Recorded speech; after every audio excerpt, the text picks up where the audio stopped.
this nigga that. Oh shit. Yeah.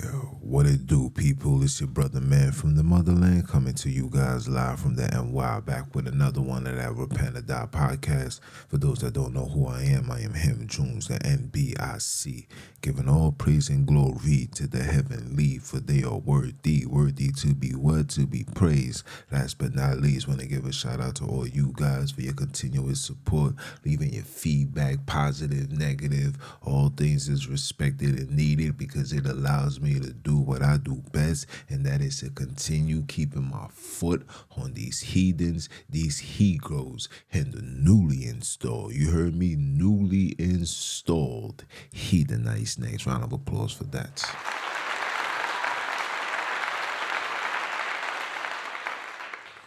Yes, yeah, man. It's a beautiful day, man. Top of the Monday. Decided to do the broadcast bright and early, give you guys something to start your day. Definitely, I want to give a shout out. I want to give a birthday shout out to my little man. He turns 1 today. It's I can't say the word blessing, but it's a wonderful thing in disguise, man. I'm ecstatic. I'm happy. The journey that me and the Wiz took for this young man to get here, and to see him here, and to see how erratic and crazy and full of energy and stubborn and the whole shebang. Like me and the Wiz, we're like two stubborn people. So just to get a child that has that same mentality times 100, it's a challenge, but hey, I wouldn't want it any other way. So happy birthday to him. Round of applause for that, man. Round of applause.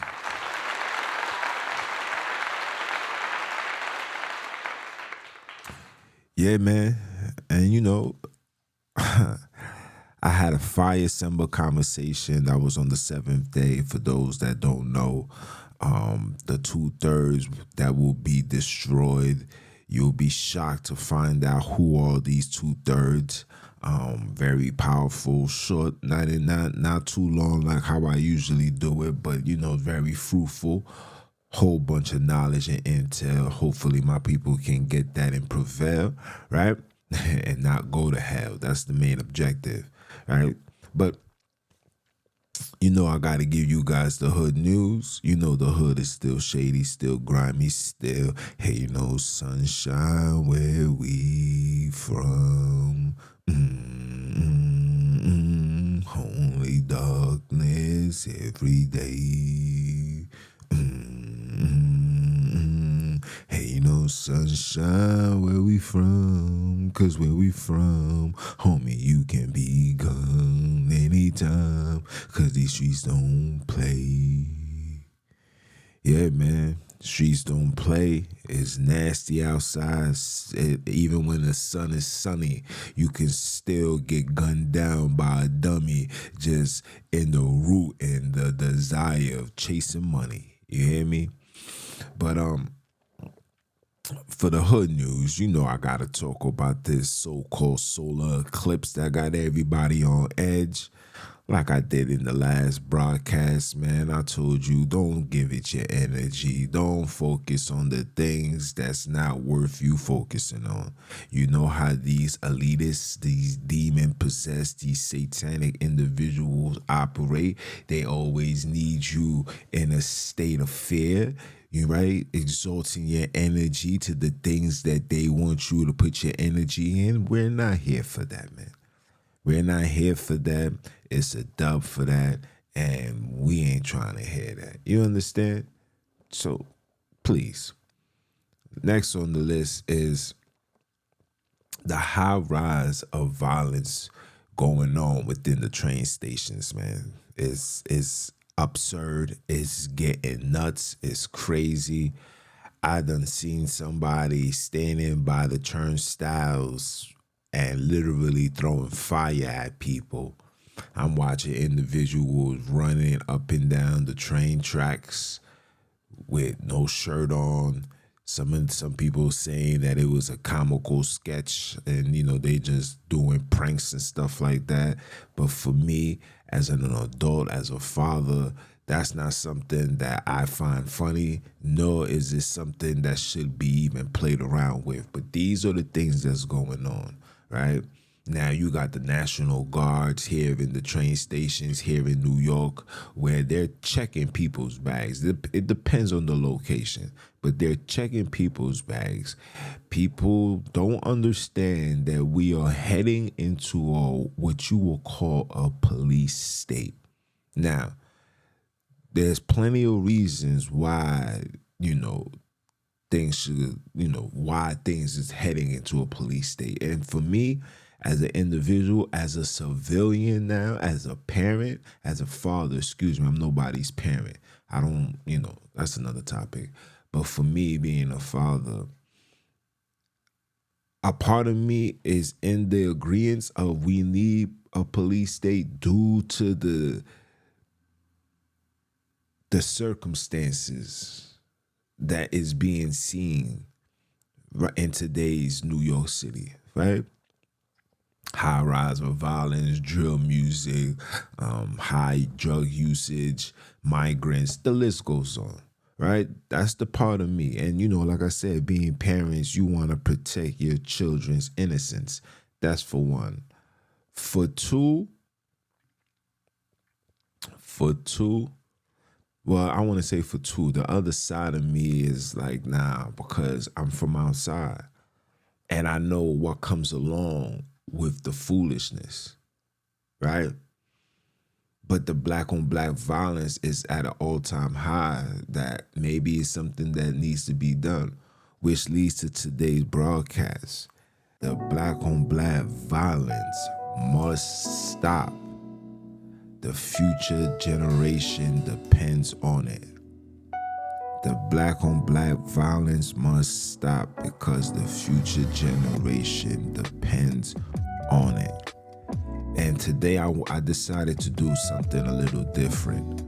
For those that's gonna hear it on the audio version, I would advise you to tune in into the YouTube and the Rumble.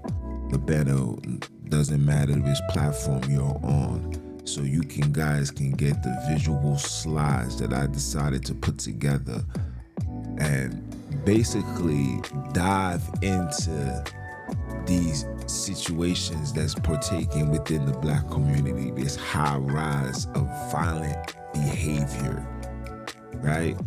That ties in with the zesty behavior, right? It's just a high rise of it going on within our community, right? And what made me want to talk about this is I was, me being on social media, being a content creator, having to always see things and people want me to comment, they'll send me stuff.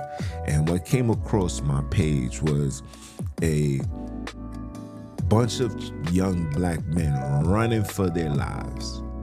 And out of nowhere is a black man with his gun shooting at these boys.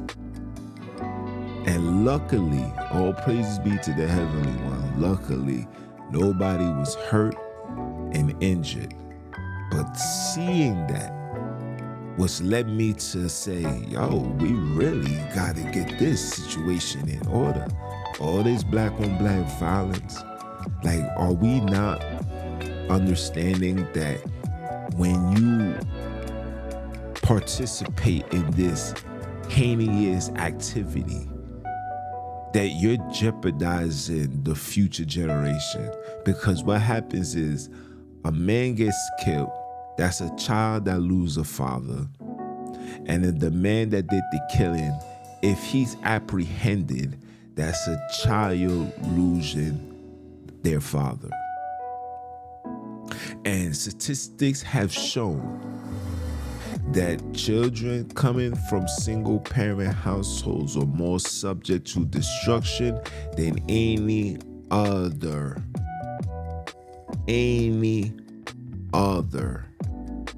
race, households, whatever.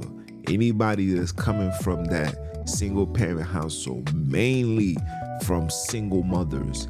Single mothers, statistically, it has been proven that they are the worst when it comes to raising children, mainly the boys. Because they do not possess the male energy that a young male needs to survive in a man's world. You understand what I'm saying? It's been proven. And I know a lot of females are gonna say, well, I do this, I do that, the man ain't this. That is true. All you guys got valid points, but on today's broadcast, we're talking about the black-on-black violence that needs to stop for the sake of the future generations. So without further ado, let's just dive into this slide. Let's dive into this slide, okay? Okay. So, black-on-black violence must stop. The future generation depends on it, right? We must first understand the root cause of black-on-black violence. We must know where this energy stems from. What's the cause of it? And what's keeping it so prevalent within our community? We gonna touch into that. We have to. Come on. Okay? So, these two things, these two major situations is what's causing black-on-black violence. One of them being the systematic inequalities, okay? And the next one being the socioeconomic challenges. Pardon my butchering, right? For the systematic inequality, I'm about to say iniquities. You hear me? I read the word too much. Unequal treatment based on race in education, employment, and criminal justice system. Yes, right? Disparities in across to equality, education, jobs, opportunity, houses, and healthcare. All of these things is part of the reason for the black-on-black violence. The socioeconomic challenges, which is poverty, economic instability, and the lack of economic opportunities, limited social mobility, and financial hardship.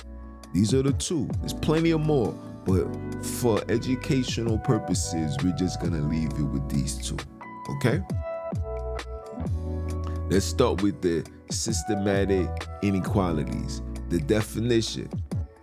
Systematic inequality refer to the unequal treatment and opportunities faced by individuals based on their race within social system and institutions. Okay? Education. Disparities in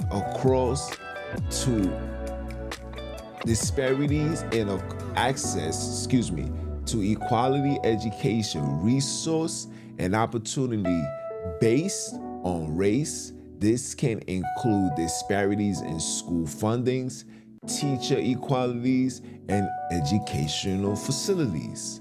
Employment. Discrimination in hiring, promotion, and workplace practices that disproportionately affect current racial groups. This can result in limited job opportunities, lower wages, and higher unemployment rates for Black individuals. Criminal justice.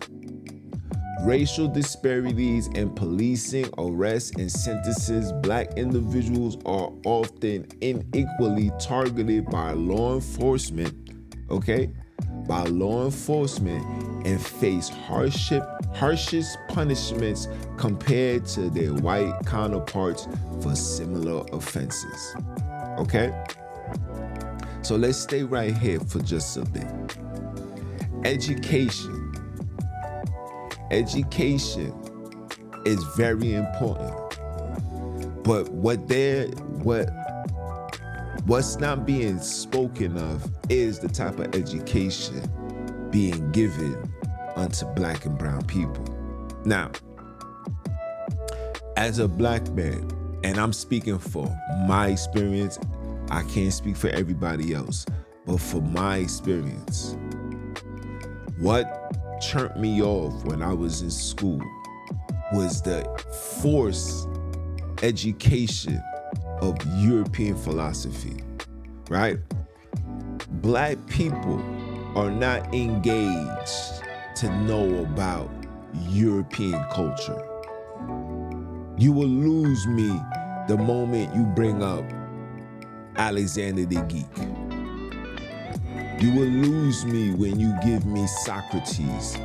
You will lose me when you give me, what's that writer's name?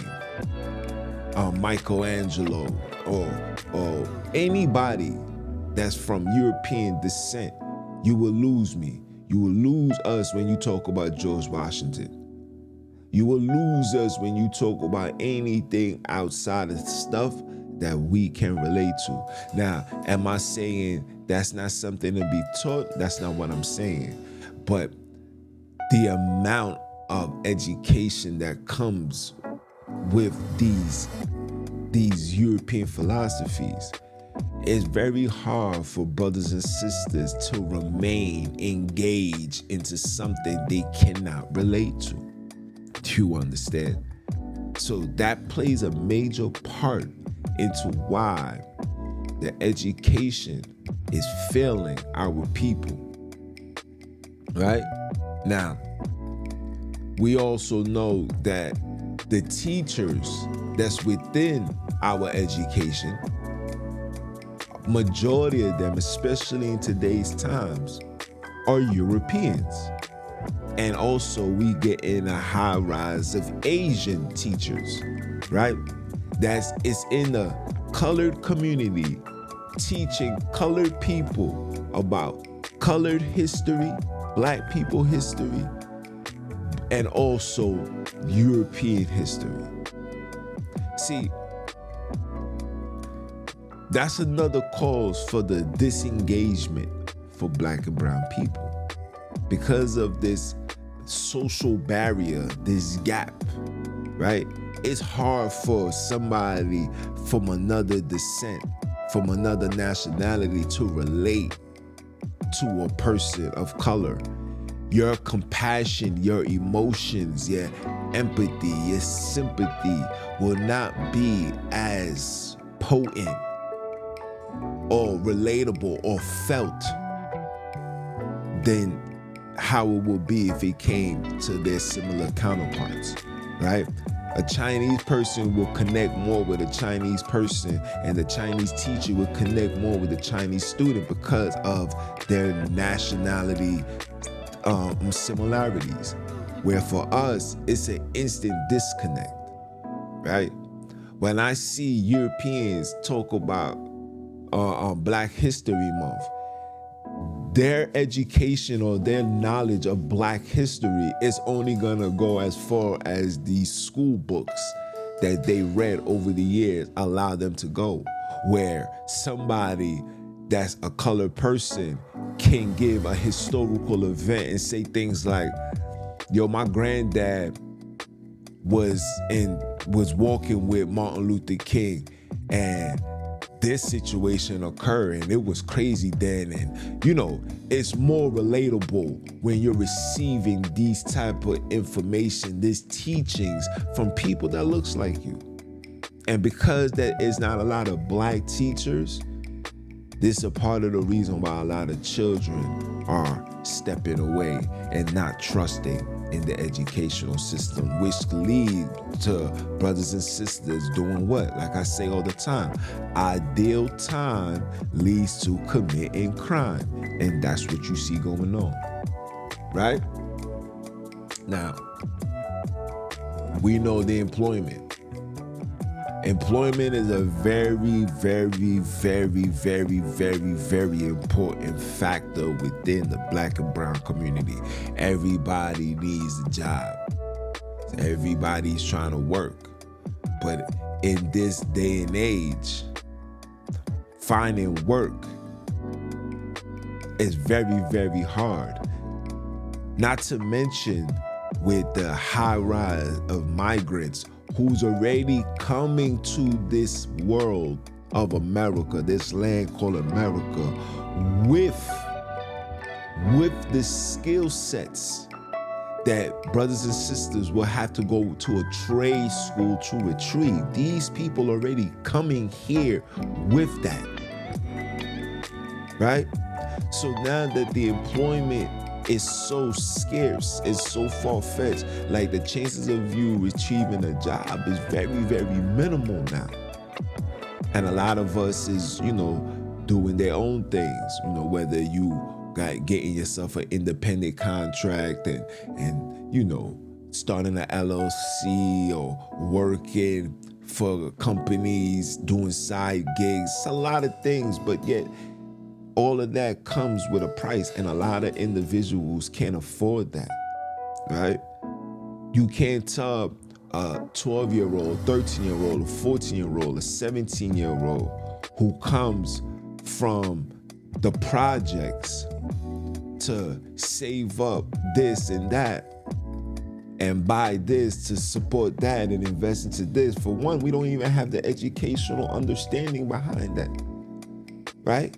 In order to invest, you gotta first be able to be given an opportunity for employment. And based on the color of your skin, based on the location of where you live, a lot of jobs aren't trying to hire people of color, which leads to a high rise of Black-on-Black violence. This is facts. Individuals are not trying to go to work when they know that chances are they're going to be rejected, right? The worst thing a Black man can ever feel, and even myself, is being rejected, right? Is giving your hard-earned time, putting effort into dressing up, putting on a suit, getting a resume, even if you paying $30, $40 to get a counterfeit resume. But even that comes with time and effort, and to do all of that, to be given the door based on the color of your skin, based on the demographics on where you live, and just based on these people just don't want no niggas around. I'm just keeping it 100. You understand? So the discrimination is for real when it comes into this workspace. You understand? You will be accused of anything. Listen, if something goes wrong, the first person that they gotta point their hands on is Black people. We're like the fall for everything. If something goes wrong, blame the Black man. Something was stolen, blame the Black man. Somebody got hurt, gotta be because of the Black man, right? And not only that, right? Then you got the workplace practices where you have to deal with this level of racism, right? Yes, racism is still active and it goes on every single day within the workspace. Prime example, where you see the individuals who run in the show, meaning the managers, supervisors, board of directors, 9 out of 10 times, these individuals be people from other descent. They will have one Black person on the team because of the diversity law, but in reality, The farthest the black man could go is being a supervisor. And when you are a supervisor or a manager, you are being micromanaged, right? There's somebody that's over you that's not black that gotta look over you and ensure that you're doing the job. So those things could affect. And then, not like I said before, the limit of job opportunities. You only getting, listen, the only jobs black people seem to get now is selling drugs, being a rapper, or working at a fast food restaurant and having to deal with so much irate people. That's including your manager, right? Now the criminal justice. We all know how the criminal justice operate. The criminal justice is as evil as it can be. When I go into the white communities, Jewish communities, Chinese communities, when I go into their diaspora, there's never more than 2 or 3 cops. When I'm in the hood, there's cops on the corner, there's cops in the store, there's cops lurking. Right? They got the new police cars where you don't see the sirens on top of the car. They got it in the car. So you would think that these vehicles are cab cars and SUVs until they put the signal on now and you pulled over. Right? Now, when you see police officers pulling over black people, it's 5, 6, 7 individuals hopping out the car. I seen that just the other day. What day was it? Thursday? The dude was literally double parked, just chilling there, and the D's decided to roll up. 7 of them hopped out. 2 on one side and a whole bunch on the other side, and like 3 in the back. You understand what I'm saying? And a lot of us are being incarcerated for no reason. Some people are purposely getting locked up, purposely receiving tickets because the police officers needed to match their quotas for the week, for the month, excuse me. So there was just harass somebody, sometimes even plant drugs on them. They planted drugs on us when we was younger. Saying this is y'all, and we was like, man, we don't even smoke, man. Y'all put that there. And when they see how adamant we was, and like now we ain't budging, we could do a drug test, you could do whatever, you could take my hands, cause you know they got the stuff, the narcotic kit to see if you was, touching cocaine and stuff like that. We was like, let's go through that. So they removed that. They took that and changed it to resisting arrest. Right? So you get all these things. And then what makes, black people irate. And we can't take our frustration out on them, so we take it out on each other. Hence, the black on black violence. Let us continue. Okay? The systematic inequality, perpetuates cycles of poverty and marginalization within black communities. They contribute to feeling of alienation, frustration, and hopelessness amongst individuals facing discrimination. Everything I just said, right? These inequalities create fertile grounds for resentment, mistrust, and social unrest. So everything that I'm saying, these are the causes of these black on black violence. Because of the discrimination, the mistrust, we don't trust ourselves, we can't trust nobody, we don't trust the system. It's the space of resentment. Parents sometimes say, I resent having you. Children say, I resent being born. Like, these are the things that run into the minds of the black and browns, and you see the outcome of that, man. It's really not looking good. You feel me? Which is causing brothers to hate themselves, to hate others. This is what's causing brothers and sisters to not see nothing wrong with taking something long pause and gunning a brother down, spinning the block, gripping the Glock, and watching somebody body drop. It's because of these circumstances that we are dealing with every single day as Black and brown people, right? And of course, the social unrest, right? The socioeconomics, the definition for socioeconomic challenges refers to the economic and social factors impacting individuals' well-being and opportunities. Poverty, economic instability limit social mobility, right? High level of poverty characterized by the inadequate income and lack of access to necessities, okay? Economic instability, the fluctuations in income, job insecurity, and financial hardship, right? Limited social mobility, right? Structural barriers hindering upward social mobility. So let's talk about the poverty. The reason why the communities is the way that it looks is because of the system. Certain areas where they force Black people to live. I'm gonna give you guys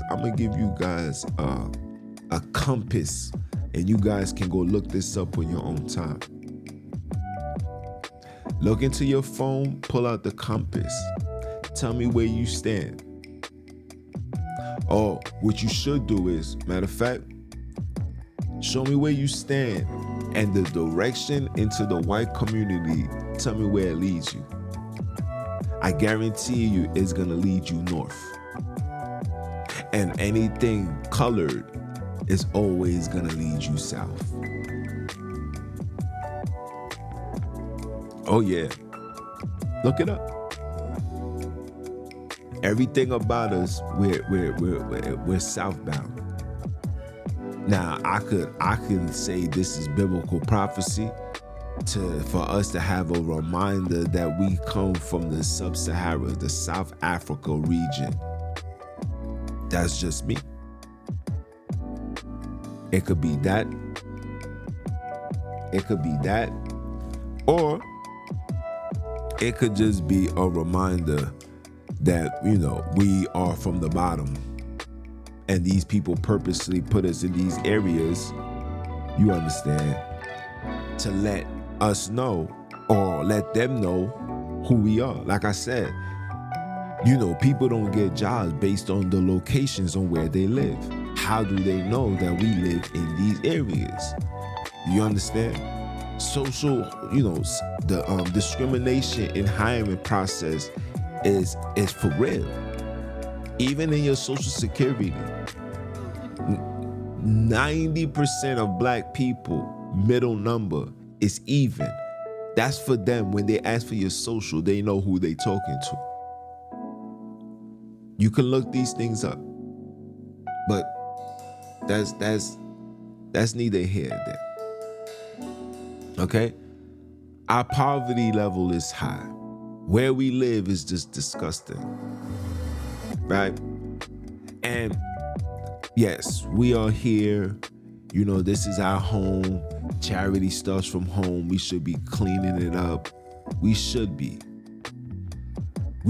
cleaning it up. But let's not act like these individuals are not purposely bringing the dust and the filth over here. Right? They're purposely doing that because those areas are very cheap. It's cheaper to live in poverty than to live in a high scale location. High rise, upstandity. Oh no, I can't afford to live here. So it's cheaper. And within that cheapness come high level of poverty and crime. Because nobody ain't making no money. Nobody ain't getting nothing to eat. And then when you turn on your TV to just get some downtime, what is being promoted? Violence. And you better have money.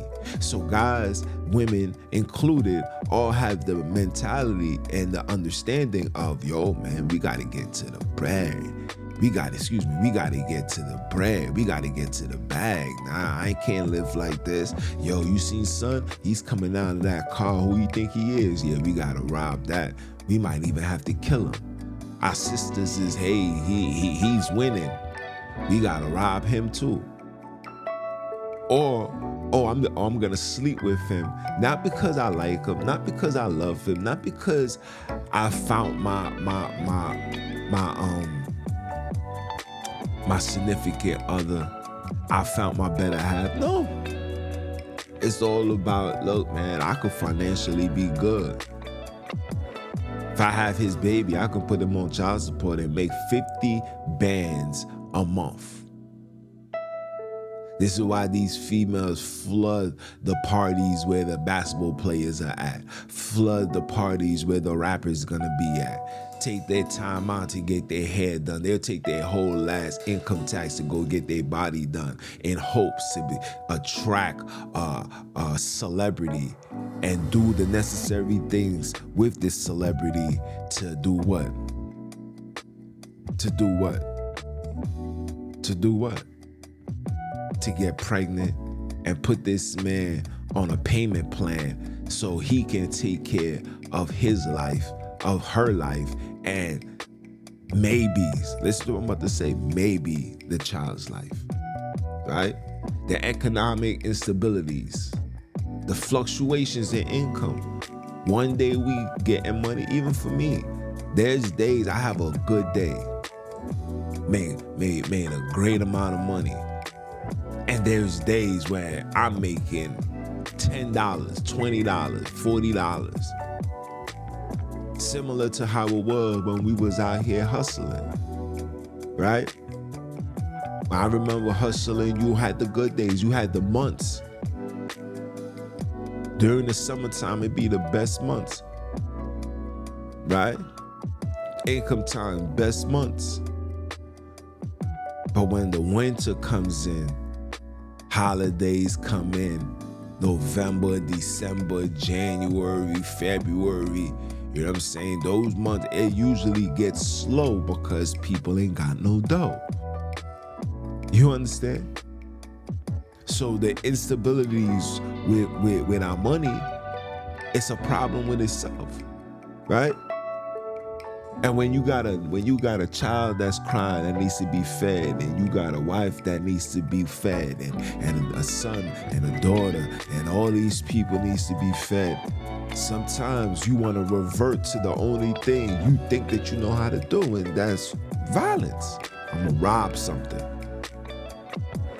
right?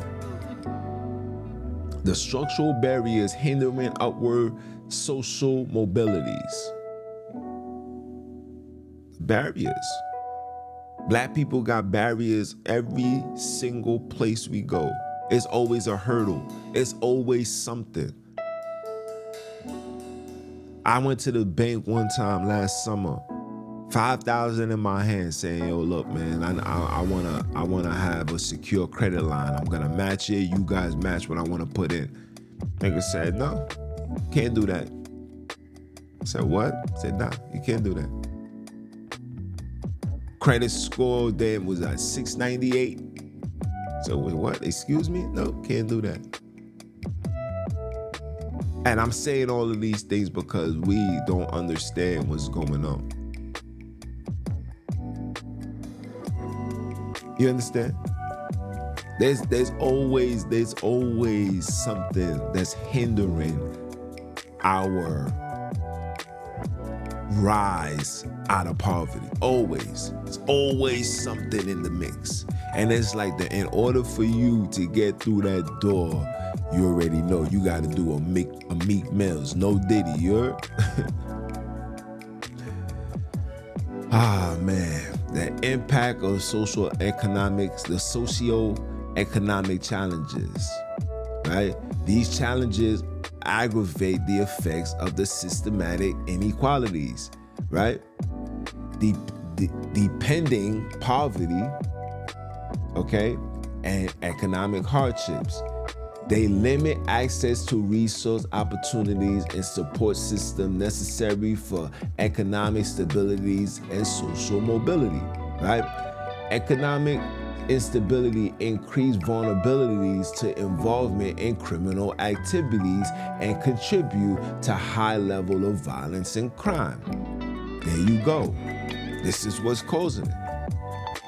Because we can't get no job, because we can't get no support, because of the exposure we getting through these musics and the TV shows and all things, everything black is negative. So because we absorb and we around all this negative toxicness, that's all we know how to produce. And when we get mad and angry, guess what? We are told that you gotta shoot. So this is what we are here to do. We are here to shoot because of the lack of support. So how do we fix this problem? These are the strategies for fostering peace and unity, right? Invest in education. Like I said before, we got to invest in black education. We got to invest into black education. We got to promote our sisters to take on these jobs as being teachers. Stop trying to be an Instagram model. We need you to be a teacher. Instead of showing how to do tutorials on a makeup on TikTok, get your degree, come to school and teach our sisters not to just put makeup on, because you could teach them that in school, but also teach them how to be wives. But you got to be a wife yourself. Teach them how to cater. Stop trying to be catered to. Learn how to cater first, right? Stop trying to be catered to. Learn how to cater first. We need more women being teachers, okay?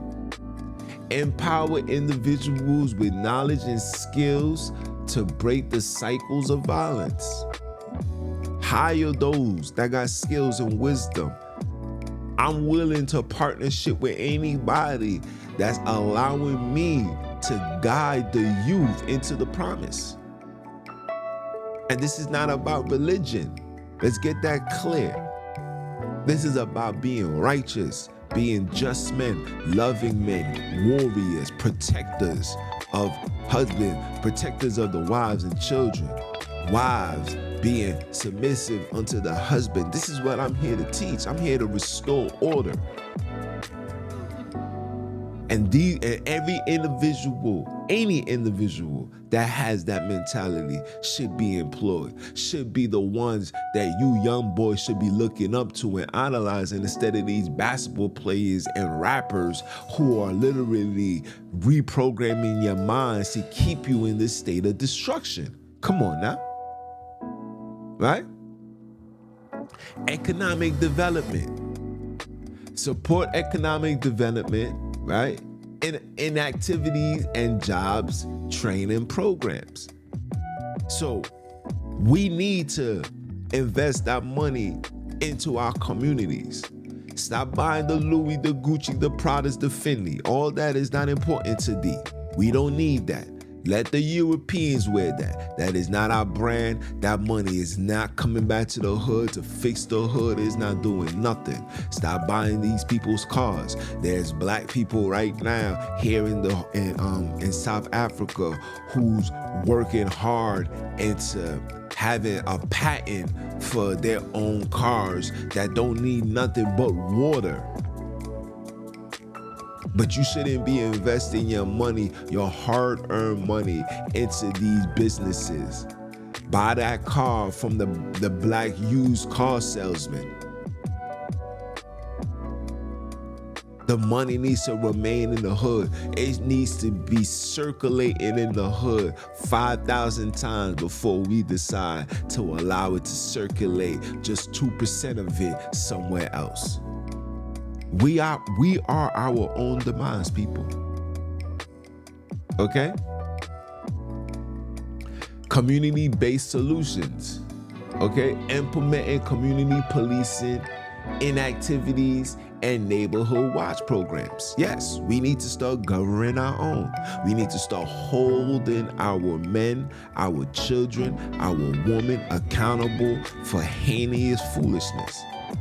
I just posted something on my Instagram, Repent or Die Podcast, tune in, where you see a mother twerking in front of her baby's face, put her butt all in that little boy's face. Things like that, she should minimum 2 to 3 years. Somebody, we don't need ACS or CPS to come and intervene or be the mediator. No, we should be doing that. And if we feel like a mother is not stable to raise a child, it is our job to remove that child and bring it to somewhere where the child is safe. The child can grow up and mature to be beneficial. You take that child from a single parent household and you bring it into a two-family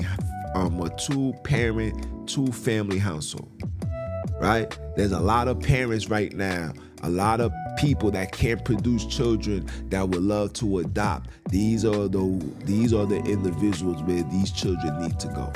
And no, we're not gonna say the parent can't have access to the child. The parent can always have access to their child. That's their child. But you gotta meet the requirements, right? You gotta be psychologically evaluated for one. You gotta go to rehab if you dealing with any kind of substance abuse. And you need to take classes on how to be a mother. I think that those things need to be implemented before any parent, male or female, any father or mother gets to be in front of their child. You must go through those processes. Facts. And we should be holding people accountable.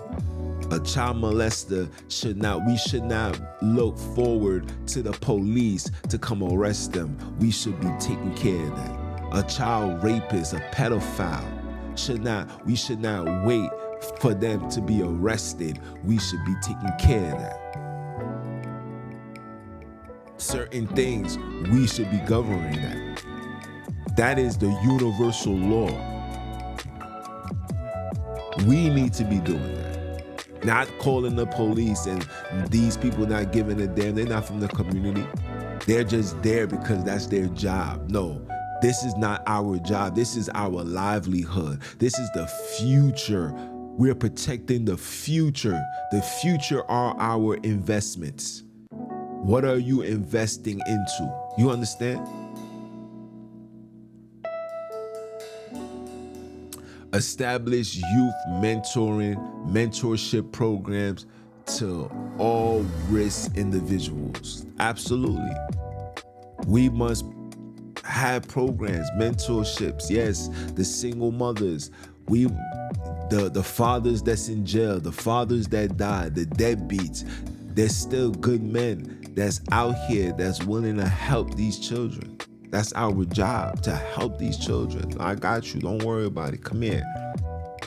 Take these young boys under your wing. You young boys, you gotta listen. You gotta get this female energy out of you. Too much estrogen. Help these young boys. Teach them the diets. Teach them the foods that they should be eating. I think that should be one of the first regimen that should be implemented into these children, is the change the ways of food consumption. They can't eat like this no more. Ain't no black person, male or female, should be eating McDonald's. Should be eating fast food. None of it. Every single black person should be teaching their children how to cook. And if they don't know how to cook or they don't have the money for food, they should be seeking individuals who can provide them with a plate. Facts. This is what these children need. Right? What else? Addressing the root cause. Advocating for systematic change. See, we don't need no advocating. That means going into the belly of the beast, going to the enemy and asking for change. I already told you what we need to do. We don't need no outside resource. We got $1.7 trillion of spending power. I think that's enough money for us to fix our own. We don't need no outside resource. We don't need no outside support. We don't even want outside advice. That Martin Luther King speech was the worst thing that ever happened to us. Barack Hussein Obama was the worst thing that ever happened to us. And what do these two people have in common? They rely their presence and their stability from outside resources and wanted to come into our space and present these outside resource solutions, right? And proposals and think that, look, man, you should do it like this. No, it failed us. Throw it out. We don't need it. We got this. We got this. We'll take it from here. We'll take it from here. Okay? Take one of the main things that us as parents need to hold our children accountable. Teach them other things. I gotta do stuff. I gotta do more with my daughter. She's on her phone, she's on the phone, or she's on these devices too much. I heard a man says, when you give your child a phone, you thinking that you're giving your child access to the world. He said, no, you're giving the world access to your child. When I heard that, I said, God damn, ain't that the realest stuff I have ever heard? And that's absolutely true. You think when you give your child a phone, you're giving them access to the world. No, the world is gaining access to your child. We're gonna talk about that one day. So in conclusion, people, we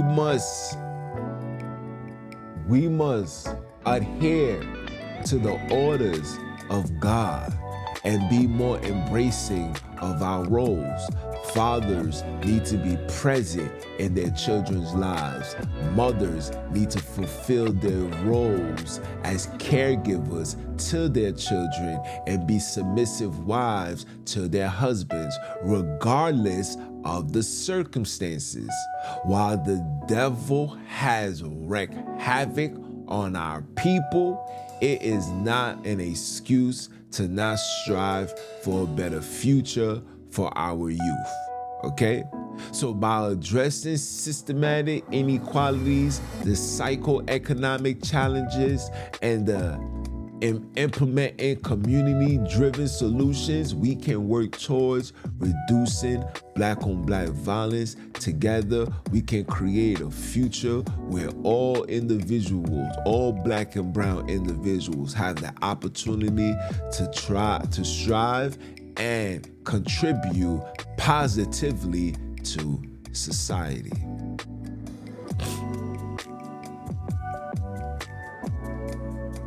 I hope this was very informative. I took the time out to put this together for you guys because we need to get these things in order. We need to check ourselves before we wreck ourselves. We need to rise together, stand 10 toes down, move in a way of righteousness, because this is what we need to be doing. You hear me? It's your brother, man, from the motherland. I came to you guys live once again. For those that don't know who I am him, Junns The NBIC, giving all praise and glory, representing that ROD, aka Mr. Who Is He, keeping my foot on you heathens, you he-goes, on the newly installed heathen nice legs.